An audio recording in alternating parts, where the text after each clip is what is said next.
gemeentehuis sinds vandaag weer open. Week van de geschiedenis in Venray. Het is vandaag 15 oktober. Dit is het Pelemaarsjournaal. Het Hof in Arnhem heeft Erik E. veroordeeld tot een gevangenisstraf van 18 jaar voor moord met voorbedachte raden op zijn echtgenote Kathleen Kremers. Het Hof acht bewezen dat de 42-jarige E. in 2006 in hun huis aan de Wasbloem in Venray zijn vrouw 70 keer met een schroevendraaier heeft gestoken en haar ook 4 keer de keel heeft doorgesneden. Dat laatste heeft E. altijd ontkend. Dat zou een mededader hebben gedaan, maar de politie kon die man niet opsporen. Volgens het Hof is er slechts 1 dader. Toen het Hof de uitspraak bekend maakte, werd er geapplaudiseerd op de publieke tribune. E. en zijn raadsman Guus Lina hebben 14 dagen om in cassatie te gaan tegen de uitspraak. Het compleet gerenoveerde gemeentehuis van Venray is vanaf vandaag geopend. Na 2 jaar aan de Westsingel te hebben gewerkt, konden alle werknemers vandaag weer terug naar hun oude werkplek. Het gemeentehuis heeft een complete metamorfose gehad. De buitenmuren zijn voorzien van geïsoleerde kozijnen en ramen. Echter, de grootste renovatie heeft zich binnen voltrokken. Veel binnenmuren zijn gesloopt om transparante en open ruimtes te creëren. Het gebouw is gemoderniseerd met goede isolatie, digitale faciliteiten en het gebruik van duurzame materialen.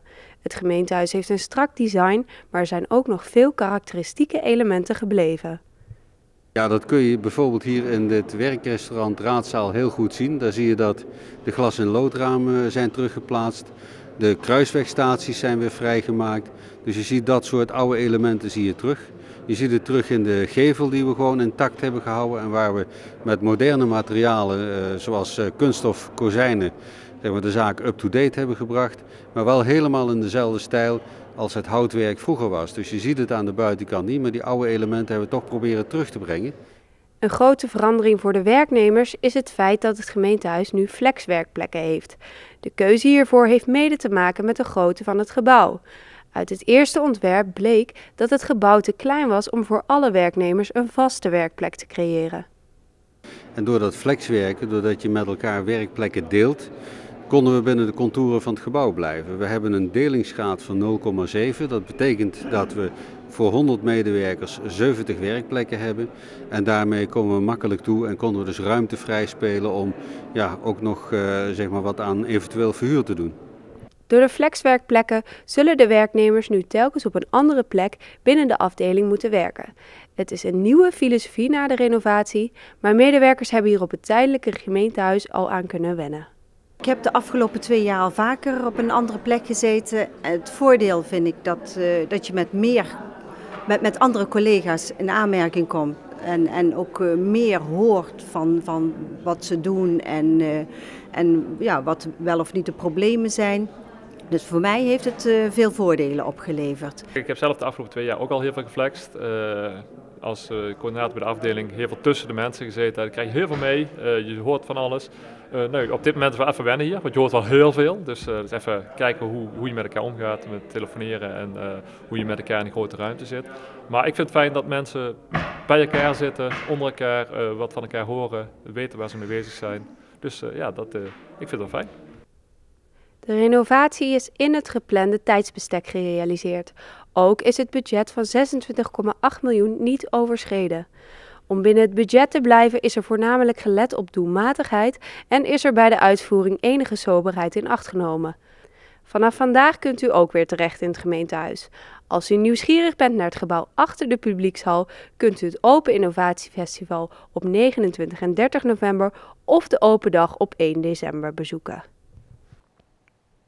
Venray heeft gisteren de eerste periodetitel in de hoofdklasse B gepakt door de 3-1 zege op Goes en het verlies van concurrent Deurne. Toch was de start van de wedstrijd allesbehalve hoopvol. Venray keek gisteren na 20 seconden al tegen een 0-1 achterstand aan door een treffer van de Zeeuwen. Na ruim een half uur kwam de thuisclub op gelijke hoogte. Tom van Bergen ontdeed zich van 3 tegenstanders, waarna hij de bal breed legde op Paul Jans, die de stand tot 1-1 bracht. 8 minuten later kwam Venray op voorsprong.